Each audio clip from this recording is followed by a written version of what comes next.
ആഘോഷിക്കപ്പെടുന്ന പുസ്തകങ്ങളുടെ വർണ്ണാഭമായ പുറംചട്ടകൾ കണ്ടുകൊണ്ട് നടക്കുമ്പോൾ കറുത്ത പശ്ചാത്തലത്തിൽ ഇല്ലിമുള കൊണ്ട് ഉണ്ടാക്കിയ വട്ടിയുടെ പടമുള്ള ഒരു പുസ്തകം നാം കാണും. മുണ്ടകൻ കൊയ്ത്തും മുളയരിപ്പായസവും എന്നായിരിക്കും അതിൻ്റെ ശീർഷകം. തൊട്ടു താഴെ ഒരു അടിയാളൻ്റെ ആത്മകഥ എന്ന ഉപശീർഷകവും കാണും. ധൈര്യപൂർവ്വം ആ പുസ്തകം കയ്യിലെടുക്കാം.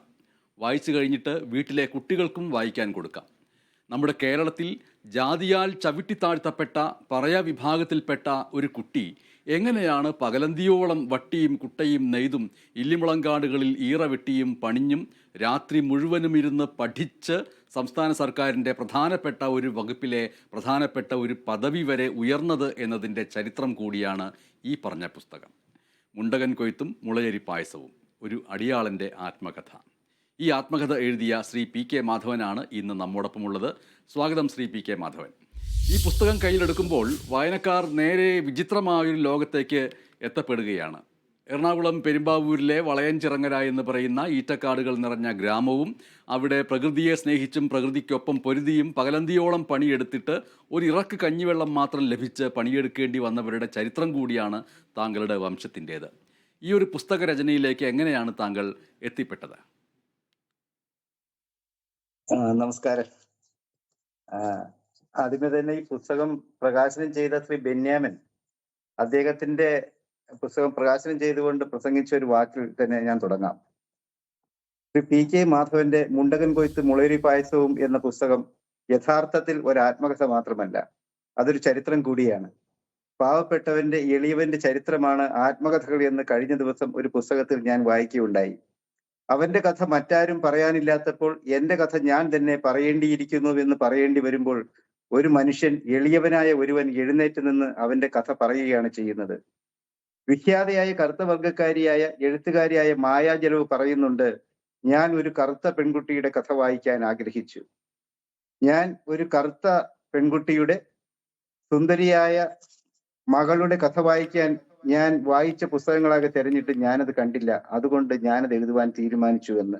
നമ്മുടെ ചരിത്രമാകെ തിരയുമ്പോൾ ഒരു പക്ഷേ പി കെ മാധവൻ എന്ന വ്യക്തി കടന്നു കോറിയിട്ട ജീവിതാനുഭവങ്ങളുടെ പല ഏടുകളും കണ്ടു കിട്ടാത്തത് കൊണ്ട് അദ്ദേഹം അത് എഴുതുവാൻ തീരുമാനിച്ചുവെന്ന് നമുക്ക് ഉറപ്പായിട്ടും പറയുവാൻ സാധിക്കും. ശ്രീ ബെന്യാമിന്റെ വാക്കുകൾ അക്ഷരാർത്ഥത്തിൽ യാഥാർത്ഥ്യത്തോട് ഒത്തു നിൽക്കുന്നതാണ് എന്ന് പറയാം. എന്റെ സമുദായത്തെക്കുറിച്ച്, അതായത് പറയ സമുദായത്തെക്കുറിച്ച് ആധികാരികമായി ഞങ്ങളുടെ ജീവിത രീതിയെക്കുറിച്ച് ഉള്ള പുസ്തകങ്ങൾ മലയാളത്തിൽ ഉണ്ടായിട്ടില്ല എന്ന് തന്നെ പറയാം. ഞങ്ങളുടെ സമുദായത്തിന്റെ അല്ലെങ്കിൽ പിന്നോക്ക വിഭാഗത്തിലെ ആളുകൾ കഥാപാത്രങ്ങളായി വന്നിട്ടുള്ള ചില പുസ്തകങ്ങളിൽ തന്നെ അവരെ വളരെ താഴ്ന്ന അല്ലെങ്കിൽ മേക്ഷമായ രീതിയിലാണ് ചിത്രീകരിച്ചിട്ടുള്ളത്. ചിലപ്പോൾ മാർക്കറ്റിംഗ് തന്ത്രമായിരിക്കാം അതിന് പിന്നിൽ. ഈ സാഹചര്യത്തിലാണ് എൻ്റെ സമുദായത്തിന്റെ കഥ, ചരിത്രം, ജീവിത രീതി പറയണമെന്ന് ആഗ്രഹിച്ചത്. അത് എൻ്റെ അപ്പന്റെയും അമ്മയുടെയും അവർ നടന്ന വഴികളിലൂടെ എൻ്റെ നാടിന്റെ കഥ പറഞ്ഞു തന്നെ പറയാനാണ് ഞാൻ ആഗ്രഹിച്ചത്. അങ്ങനെയാണ് ഈ പുസ്തകത്തിലേക്ക് വന്നത്. എൻ്റെ നാട് കുന്നത്തുനാട് താലൂക്കിലെ വളയഞ്ചിറങ്ങര എന്ന ഗ്രാമമാണ്. സമീപപ്രദേശമായ പുല്ലുവഴി നിങ്ങൾക്ക് എല്ലാവർക്കും പരിചയമായിരിക്കും. ശ്രീ എം പി നാരായണപിള്ളയുടെ, പി കെ വാസുദേവൻ നായരുടെ, പി ഗോവിന്ദപിള്ളയുടെ പുല്ലുവഴി. അവിടെയുള്ള വയലുകളും അവിടെയുള്ള ഇടവഴികളും സ്കൂള്, വളയഞ്ചിറങ്ങര വായനശാല, ഇടവഴികൾ, കേശു നായർ എന്ന വേട്ടക്കാരൻ തുടങ്ങി നാട്ടിലുള്ള എല്ലാവരെയും ഞാൻ ഈ പുസ്തകത്തിൽ പ്രതിപാദിച്ചിട്ടുണ്ട്. വളയഞ്ചിറയെ കുറിച്ച് പറയുമ്പോൾ ഒരു കാര്യം കൂടി പറയേണ്ടതായിട്ടുണ്ട്. ഭൂതത്താൻകെട്ട് അണക്കെട്ട് വന്നത് 1964-ലാണ്. ഞാൻ ജനിക്കുന്ന 65-ലാണ്. അപ്പൊ എന്നേക്കാൾ ഒരു വയസ്സ് അണക്കെട്ടിൽ കൂടുതലുണ്ടെന്ന് പറയാം. ഈ അണക്കെട്ട് വന്നതോടുകൂടി ഈ കുന്നത്തുനാട് താലൂക്ക് പ്രദേശമാകെ മുപ്പു കൃഷിയായി. ഞങ്ങളുടെ കൊരങ്ങാട്ടിപ്പാടവും ചൂർണവയലും മുപ്പു കൃഷിയായി. മുപ്പു കൃഷി എന്ന് പറയുമ്പോൾ ഓണത്തോടു കൂടി വിളവെടുക്കുന്ന കന്നിക്കൊയ്ത്ത്, ക്രിസ്മസിന് വിളവെടുക്കുന്ന മുണ്ടകൻ കൊയ്ത്ത്, വിഷുവിന് വിളവെടുക്കുന്ന പുഞ്ചകൃഷി. ഈ കൃഷി സമയത്തൊക്കെ ഞങ്ങൾ കുടുംബസമേതം 3 ആഴ്ചക്കാലം വയലിലായിരിക്കും എന്ന് പറയാം. കൊയ്ത്ത്, അത് ചുരുട്ടി ചോന്ന് വീട്ടിലെത്തിക്കുക, അതിന്റെ മെതി തുടങ്ങിയ കാര്യങ്ങൾ. മഴക്കാലമായാൽ ഞങ്ങളുടെ പ്രധാന ജീവിത രീതി കുട കെട്ടലായിരുന്നു. ഒരു 4 മാസത്തോളം കുട കെട്ടി, അത് നാട്ടിലെല്ലാം അന്ന് പുല്ലോറിക്കുട, തൊപ്പിക്കുട തുടങ്ങിയ കുടകൾ ഉണ്ടായിരുന്നു. പിന്നെ ഞങ്ങൾക്ക് അന്ന് 1 ഏക്കർ സ്ഥലം ഉണ്ടായിരുന്നു. ആ സ്ഥലം മുഴുവൻ കൃഷിഭൂമിയായിരുന്നു. കപ്പ, വാഴ, ചേമ്പ്, ചേന തുടങ്ങിയ എല്ലാ തരം വിളകളും ഞങ്ങളുടെ വീട്ടിൽ തന്നെ ഉണ്ടായിരുന്നു. ഞാൻ പറയാൻ വരുന്നത്, ഇത്രയും ഇവയെല്ലാം വളരെ നല്ല രീതിയിൽ കാത്തുസൂക്ഷിച്ച് കൊണ്ടു നടന്ന ഒരു അപ്പന്റെയും അമ്മയുടെയും മകനാണ് എന്ന് എനിക്ക് ഒരു അഭിമാനത്തോടു കൂടി പറയാൻ സാധിക്കും. അപ്പന് ഈ കള്ള് കുടിക്കുക എന്നത് നമുക്ക് എല്ലാവർക്കും അറിയാം, പിന്നോക്ക വിഭാഗങ്ങൾ പ്രത്യേകിച്ച് ഹരിജനങ്ങൾക്ക് ഒരു അവരുടെ ജീവിത രീതി തന്നെയായിരുന്നു. കള്ളുകുടി ഇഷ്ടമാണെങ്കിലും വിഷുവിനും ഓണത്തിനും മാത്രമേ അപ്പൻ കള്ളു കുടിക്കുകയുള്ളൂ. അതിന്റെ തന്നെ പരിണത ഫലമായിട്ടാന്ന് പറയാം 1977 ഞങ്ങള് ഓട് വെച്ച വീട് വെക്കുമ്പോൾ ഞങ്ങളുടെ നാട്ടില് ഒത്തിരി ചെറ്റക്കുടികൾ അന്നും ഉണ്ടായി. അപ്പൊ ഇങ്ങനെയുള്ള അപ്പന്റെയും അമ്മയുടെയും കഥ പറയാൻ ആഗ്രഹിച്ചാണ് ഞാൻ ഈ പുസ്തകം എഴുതിയത്. ആദ്യം ഇത് ഒരു നോവലായിട്ട് എഴുതാനാണ് ഞാൻ വിചാരിച്ചത്.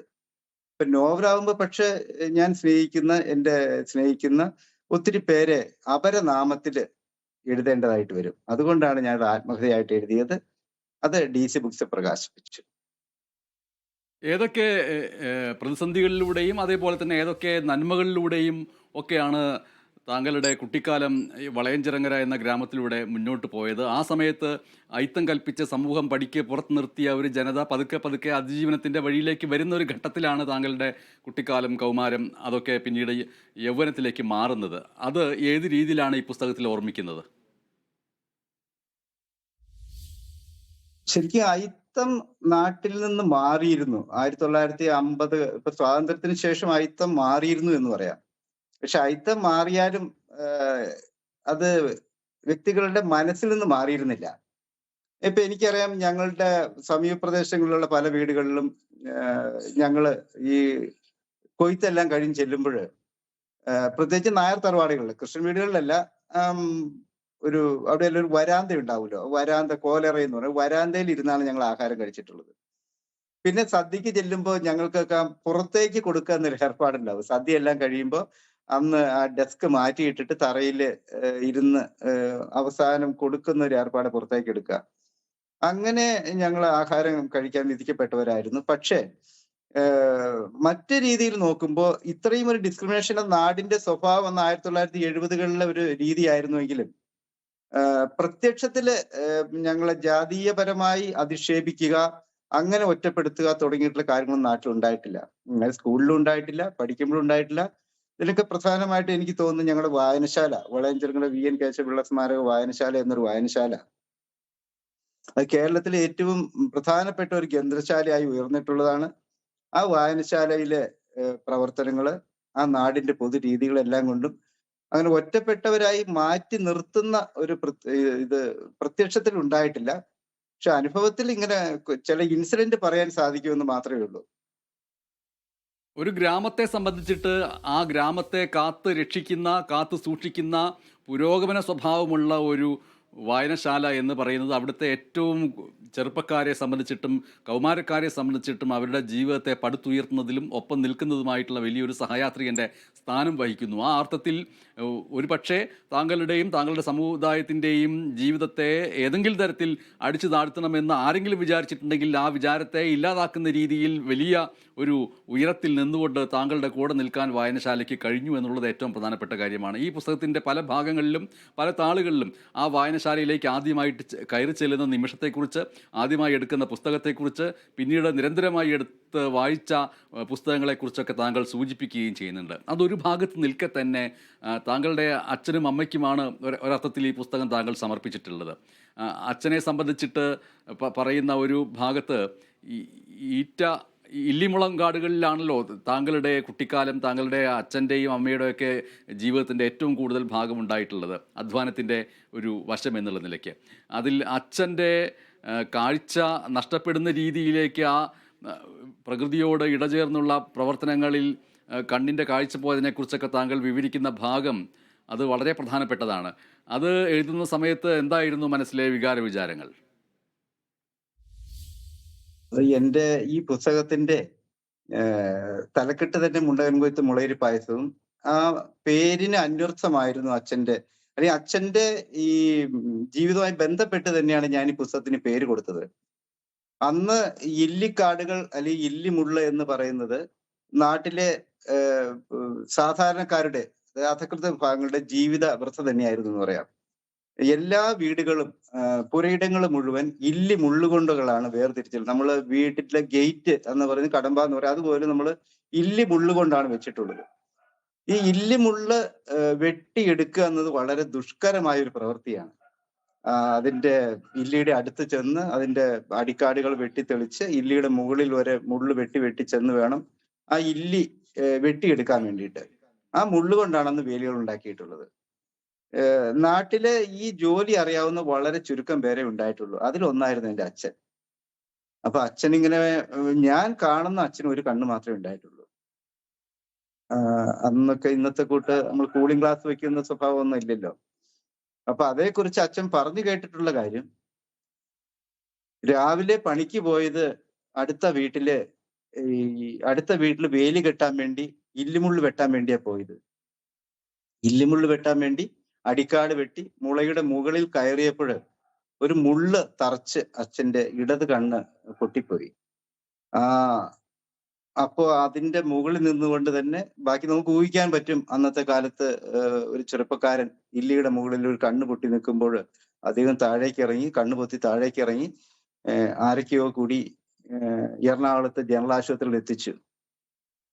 അവിടെ ചികിത്സ കഴിഞ്ഞ് തിരിച്ചു വന്ന് ആ വേലി കെട്ടിയ വീട്ടിലെ അപ്പൊ ഞാൻ അച്ഛനോട് ചോദിച്ചു, ഈ കഥ ഇങ്ങനെ അച്ഛാ പണ്ട് ഇതുപോലെ പറ്റിയപ്പോ അവര് വല്ലതും തന്നോ സഹായിച്ചോ എന്ന് ചോദിച്ചപ്പോ അച്ഛൻ പറഞ്ഞ വാക്ക് വളരെ സന്തോഷത്തോടു കൂടി, അവര് അന്നത്തെ മുഴുവൻ കൂലിയും തന്നു. പകല് പകുതി വെച്ച് പണി നിർത്തേണ്ടി വന്നപ്പോൾ ആ മുഴുവൻ കൂലി തന്നു എന്ന സന്തോഷമായിരുന്നു അച്ഛന്. പിന്നെ ആശുപത്രി പോകാനുള്ള വണ്ടിക്കൂലിയും തന്നു.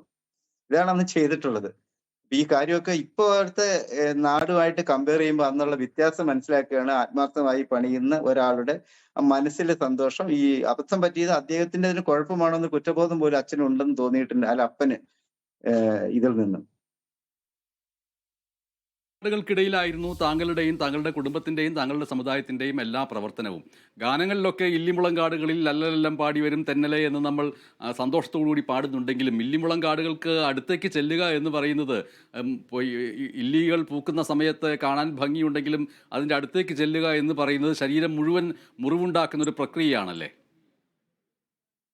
അത് തീർച്ചയായിട്ടും ഈ ഇല്ലിമുള്ളെന്ന് വെച്ചാൽ അത് ഇപ്പോഴത്തെ കുട്ടികൾ എത്രമാത്രം കണ്ടിട്ടുണ്ടെന്ന് അറിയില്ല. പക്ഷെ 2 മീറ്റർ നീളമുള്ള ആ ഒരു ഇല്ലിമുള്ളിലും നിറയെ മുള്ളുകളായിരിക്കുമല്ലോ. അപ്പൊ മുള്ളുകൾ കെട്ട് പിണഞ്ഞായിരിക്കും നിൽക്കുക. അത് എനിക്ക് ശരിക്കും ഞാനിത് ചെയ്തിട്ടില്ലെങ്കിലും ആ ഇല്ലിമുള്ളൊക്കെ വാരി കൊണ്ടുപോയിട്ടുണ്ട്. മുളയിൽ നിന്ന് വെട്ടിയിട്ടില്ല, എല്ലാം വാരി കൊണ്ടുപോകാൻ കൂടിയിട്ടുണ്ട്. അപ്പൊ നമുക്ക് അതിന്റെ മൂർച്ച, മുള്ളിന്റെ മൂർച്ച. അപ്പൊ നല്ല അധ്വാനമുള്ള ജോലിയും ക്ഷമ വേണ്ട ജോലിയുമായിരുന്നു. പക്ഷെ അബദ്ധത്തിൽ എങ്ങനെയോ ഒരു മുള്ള അച്ഛന്റെ കണ്ണില് കൊള്ളുകയാണ് ചെയ്തത്. അന്നത്തെ അച്ഛൻ്റെയും അമ്മയുടെയും അതേപോലെ തന്നെ താങ്കളുടെ സമുദായത്തിൽപ്പെട്ടവരുടെയും ഒക്കെ ഒരു ശരീരം എന്ന് പറയുന്നത് അത്രമേൽ പണിയെടുത്ത് ദൃഢമായിട്ടുള്ള ഒന്നായിരുന്നു എന്ന് തെളിയിക്കുന്ന രീതിയിലാണ് ഈ പുസ്തകത്തിലെ പല ആഖ്യാനങ്ങളും വരുന്നത്. പ്രത്യേകിച്ചും താങ്കളുടെ അമ്മയെ അച്ഛൻ കല്യാണം കഴിച്ചു കൊണ്ടുവരുന്നു, ആദ്യ രാത്രി കഴിയുന്നു, ഉറക്കമുണർന്ന് നേരെ പോകുന്നത് അമ്മ പാടത്തെ ചെളിയിലേക്കാണ് എന്ന് പറയുന്ന ഒരു വിവരണം ഒരു ഭാഗത്തുണ്ട്. ഒപ്പം തന്നെ താങ്കളെ പ്രസവിച്ച അതിനുശേഷം ഒരാഴ്ച തികയും മുമ്പേ അതേ പാടത്തേക്ക് പോകുന്നതിനെ കുറിച്ചൊക്കെ അതിൽ വിവരിക്കുകയും ചെയ്യുന്നുണ്ട്. അതെ, അത് ഇന്നത്തെ രീതിയിൽ നമ്മൾ നോക്കിയാൽ നമുക്കിപ്പോ 6 മാസം, ഇപ്പൊ ഉദ്യോഗസ്ഥരാണെങ്കിൽ 6 മാസം ലീവ്, പിന്നെ ഭർത്താവിന് ഒരാഴ്ച ലീവ്, 6 മാസം കഴിഞ്ഞാൽ വേണമെങ്കിൽ എക്സ്റ്റെൻഡ് ചെയ്യാം. പക്ഷെ അന്നത്തെ ജീവിത രീതി വെച്ച് നോക്കിയാല് അന്നത്തെ അമ്മമാരുടെ യുവതികളുടെ ശരീരപ്രകൃതി കൊണ്ടായിരിക്കാം, മറ്റുള്ള ഇപ്പോഴത്തെ കൂട്ടുള്ള ഈ ആഹാര രീതി കൊണ്ടല്ല, അന്നത്തെ ആഹാര രീതി കൊണ്ടാകാം, അവിടെ ശരീരം ദൃഢമായിരുന്നത് കൊണ്ടാകാം, അന്നൊരു ജീവിത രീതി തന്നെയായിരുന്നത്. ഇപ്പൊ കല്യാണം കഴിച്ച് നാട്ടിൽ തന്നെ കുഴൂരായിരുന്നു അമ്മയുടെ വീട്. അവിടെ തന്നെ കൂലിപ്പണിയും, അവിടെ വയലിന്റെ തീരത്തായിരുന്നു അമ്മയുടെ വീട്. ആ വയലിലെ പണിയൊക്കെ ചെയ്ത് ചെറുപ്പം തൊട്ടേ പണി ശീലിച്ച ഒരു യുവതിയാണ് ഈ 15-ാം വയസ്സിൽ കല്യാണം കഴിച്ച് അപ്പന്റെ കൂടെ വരുന്നത്. അപ്പൊ അപ്പന്റെ മുറപ്പെണ്ണായിരുന്നു. അപ്പനന്ന് 30 വയസ്സുണ്ട്. അപ്പൊ കല്യാണത്തിന് ശരിക്കും പറഞ്ഞാൽ അമ്മ സമ്മതിച്ചില്ലായിരുന്നു. അപ്പോ അമ്മയുടെ അപ്പനില്ല, അമ്മാവൻ പറഞ്ഞ വാക്ക്, ഉടയന് ഒത്തോടത്താണ് തൊഴുത്ത് കെട്ടുന്നത്, ഉരുവിന് ഒത്തോടത്തല്ല എന്നൊരു വാക്ക് പറയുന്നുണ്ട്. ഉടമസ്ഥന് ആഗ്രഹമുള്ള സ്ഥലത്താണ് പോകേണ്ടത്, അല്ലാതെ പശുവിന് ആഗ്രഹമുള്ള സ്ഥലത്തല്ല എന്ന്. അപ്പൊ തിരിച്ച് ഈ വീട്ടില് കല്യാണം കഴിച്ച് അപ്പന്റെ കൂടെ വീട്ടിലെത്തുമ്പോൾ പിറ്റേ ദിവസം തന്നെ അപ്പന്റെ കൂടെ കൊയ്ത്തിന് പോകാൻ സന്നദ്ധയാണ്. അത് അന്നുള്ള മിക്കവാറും ഈ അടിയാള യുവതികള് വീടുകളിൽ സംഭവിച്ച കാര്യമായിട്ട് തന്നെ എനിക്ക് തോന്നിയിട്ടുള്ളൂ. ഈ പുസ്തകത്തിലെ രചനാ രീതി എന്ന് പറയുന്നത് അങ്ങേയറ്റം ലളിതമായിട്ടുള്ളൊരു ഭാഷയിലാണ് താങ്കൾ ഇത് ആവിഷ്കരിച്ചിട്ടുള്ളത്. ആരെയും കുറ്റപ്പെടുത്തുന്നില്ല, ഒരു തരത്തിലുള്ള പ്രതിഷേധത്തിൻ്റെ സ്വരമില്ല. വളരെ നേർത്ത രീതിയിൽ സാരള്യത്തോടു കൂടിയാണ് ഈ പുസ്തകത്തിലെ ആഖ്യാന രീതി എന്ന് പറയുന്നത്. മുണ്ടകൻ കൊയ്ത്തും മുളയരി പായസവും ഒരു അടിയാളൻ്റെ ആത്മകഥ എഴുതിയ എഴുത്തുകാരൻ ശ്രീ പി കെ മാധവനാണ് നമ്മോടൊപ്പമുള്ളത്. ഈ പുസ്തകത്തിലെ ഒരു അധ്യായം അദ്ദേഹം പ്രേക്ഷകർക്ക് വേണ്ടി ഇപ്പോൾ വായിക്കുകയാണ്.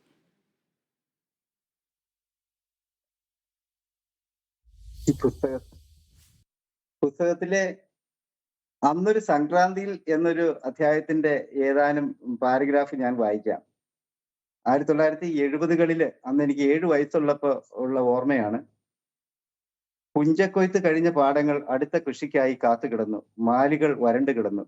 അവസാനിച്ച പച്ചപ്പുകൾ തേടി കന്നുകാലികൾ അലയുന്നു. അവയ്ക്കു ചുറ്റും ചെറുകിളികൾ വട്ടം ചുറ്റി പറന്നു. ഉയരെയുള്ള കണ്ടത്തിൽ വെള്ളം നന്നേ വറ്റിയിരിക്കും. വയലിലേക്ക് ചാഞ്ഞ തെങ്ങിന്റെ തണലിൽ ഞാൻ ഇരുന്നു. ചിരട്ട കൊണ്ട് ആഴത്തിൽ ഉണ്ടാക്കിയ കുഴിയിൽ വെള്ളം കിനിയുന്നു. ഏതാനും മിനിറ്റുകൾ കാത്തിരുന്നപ്പോൾ വെള്ളം തെളിഞ്ഞു.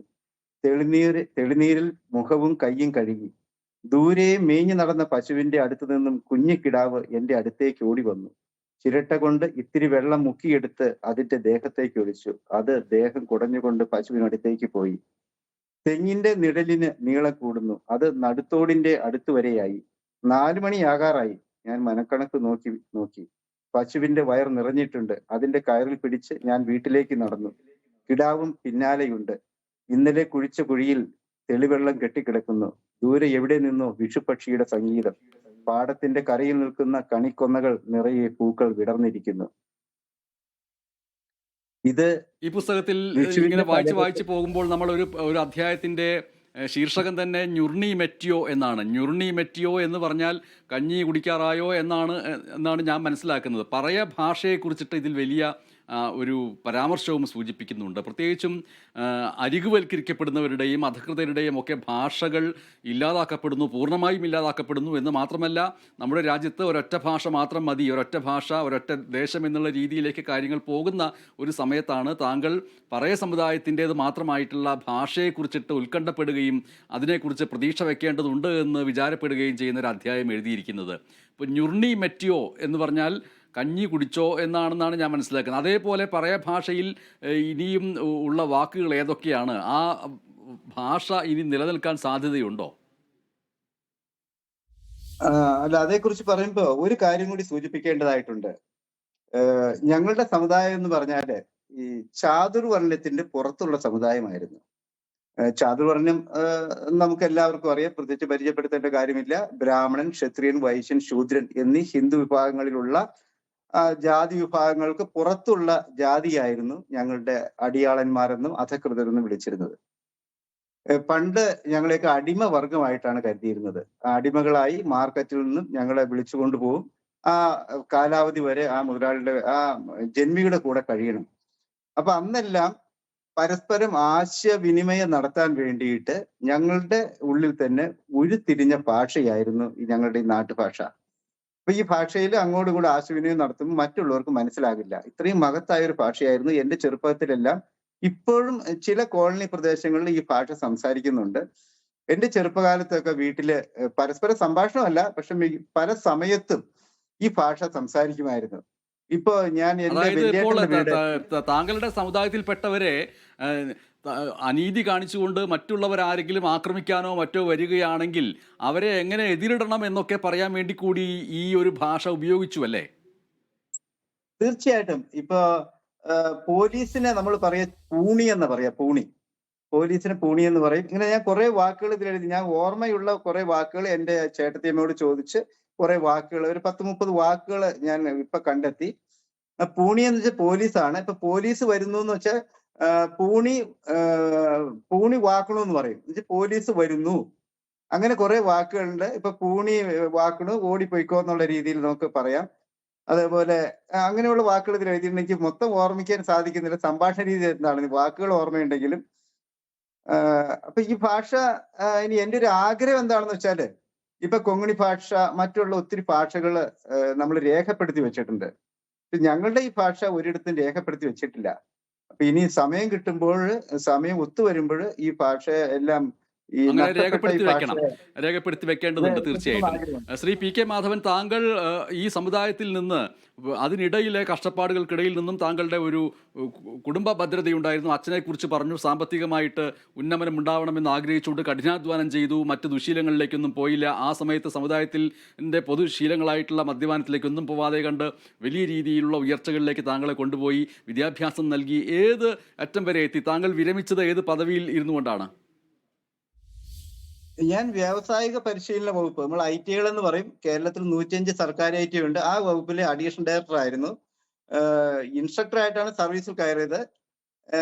2011 അഡീഷണൽ ഡയറക്ടറായി പ്രൊമോഷൻ കിട്ടി. 2021 വിരമിച്ചത്. അത്രയും വലിയൊരു വകുപ്പിൽ അഡീഷണൽ ഡയറക്ടർ ആയിട്ട് ഇരിക്കാനുള്ള ഭാഗ്യമുണ്ടായി. അതിന്റെ കൂടെ ഒരു ജയമോഹനെ പോലെയുള്ള എഴുത്തുകാർ 100 സിംഹാസനങ്ങൾ എന്ന പുസ്തകം എഴുതിയിട്ടുണ്ട്. അതിൽ അരികുവൽക്കരിക്കപ്പെട്ടവരും പാർശ്വവൽക്കരിക്കപ്പെട്ടവരും ഒക്കെ കളക്ടറൊക്കെ ആയി കഴിയുമ്പോൾ പോലും അവർക്ക് വേണ്ടി നൽകുന്ന കസേരകൾ പോലും മാറ്റമുണ്ടാകുന്നു. ആ രീതിയിൽ എന്തെങ്കിലും തരത്തിൽ സൂക്ഷ്മമായിട്ടോ അല്ലാതെയുള്ള പരിഹാസങ്ങൾ താങ്കൾക്ക് നേരിടേണ്ടി വന്നിട്ടുണ്ടോ ഔദ്യോഗിക ജീവിതത്തിൽ? ജയമോഹൻ സാറിന്റെ ഏറ്റവും പ്രധാനപ്പെട്ട, അതല്ല, ഏറ്റവും കൂടുതൽ മലയാളികൾ വായിച്ച പുസ്തകങ്ങളിൽ ഒന്നായിരിക്കും ചിലപ്പോൾ 100 സിംഹാസനങ്ങൾ എന്ന് എനിക്ക് തോന്നുന്നു. അതില് IAS കാരനായ മകൻ കസേരയിൽ ഇരിക്കുന്നത് കണ്ടിട്ട് അമ്മ പറയുന്നുണ്ട്, മാക്ക നീ ആ കസേരയിൽ നിന്ന് ഇറങ്ങുക, അല്ലെങ്കിൽ നിന്നെ അവര് കൊല്ലുമെന്ന് പറയുന്നുണ്ട്. പക്ഷെ എന്നെ സംബന്ധിച്ച് നോക്കിക്കഴിഞ്ഞാൽ അത്തരത്തിലുള്ള വിവേചനങ്ങൾ ഇപ്പോ പ്രത്യക്ഷത്തിൽ കുറവാണെന്ന് പറയാം. പലരും മനസ്സിലുണ്ടെങ്കിലും പ്രത്യക്ഷത്തില് കുറവാണെന്ന് പറയാം. നമ്മൾ സർവീസിൽ 2011 രജിസ്ട്രേഷൻ ഡിപ്പാർട്ട്മെന്റിലെ IG ആയിരുന്ന ഒരു സാറിന് ഇതുപോലെ പ്രശ്നം വന്നിട്ടുണ്ട്. വരികയല്ല, സാർ ഓഫീസിൽ നിന്ന് പോയതിനു ശേഷം സാറിന്റെ ഓഫീസ് ചാണകം തെളിച്ച ഒരു സംഭവം ഉണ്ടായിട്ടുണ്ട്. അല്ലാതെ എന്റെ നേരിട്ട് എനിക്ക് പ്രത്യക്ഷത്തിൽ ഉണ്ടായിട്ടില്ല. പക്ഷെ എന്റെ സഹപ്രവർത്തകർ ചിലരെല്ലാം എന്നെ ഒരു വാക്കൊക്കെ പറഞ്ഞിട്ടുണ്ട്. ഇപ്പൊ പ്രൊമോഷൻ കിട്ടി, കസേരയിൽ ഇരുന്നപ്പോ വൈസ് പ്രിൻസിപ്പൽ, അല്ല, അഡീഷണൽ ഡെപ്യൂട്ടി ഡയറക്ടർ ആയപ്പോ ഒരു ഡാഷ്, അത് ഏത് വാക്കാന്ന് പറയുന്നില്ല, ഇരിക്കേണ്ടിടത്ത് ഡാഷ് ഇരിക്കുന്ന ഒരു വാക്ക് അദ്ദേഹം പറഞ്ഞിട്ടുണ്ട്.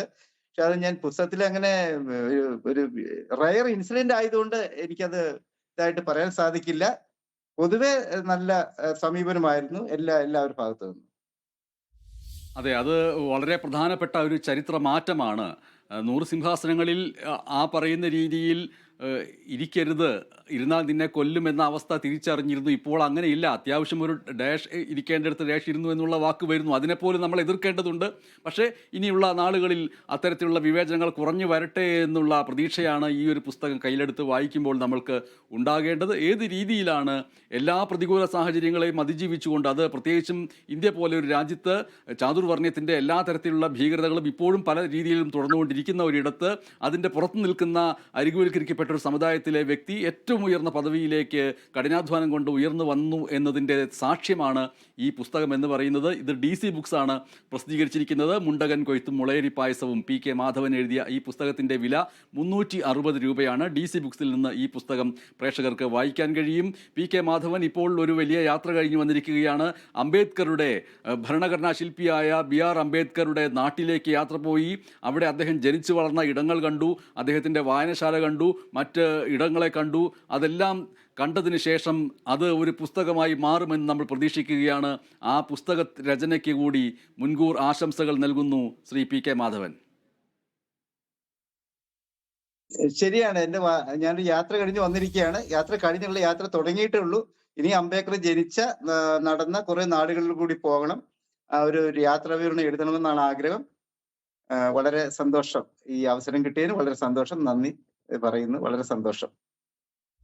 മുണ്ടകൻ കൊയ്ത്തും മുളയരി പായസവും ഒരു അടിയാളൻ്റെ ആത്മകഥ ശ്രീ പി കെ മാധവൻ എഴുതിയ പുസ്തകത്തെയാണ് നമ്മൾ പരിചയപ്പെടുത്തിയത്. ഈ പുസ്തകം ഇനി അടുത്ത യാത്രയിൽ നിങ്ങളുടെ കൈകളിലെത്തട്ടെ എന്ന് വിചാരിച്ചുകൊണ്ട് നന്ദി, നമസ്കാരം.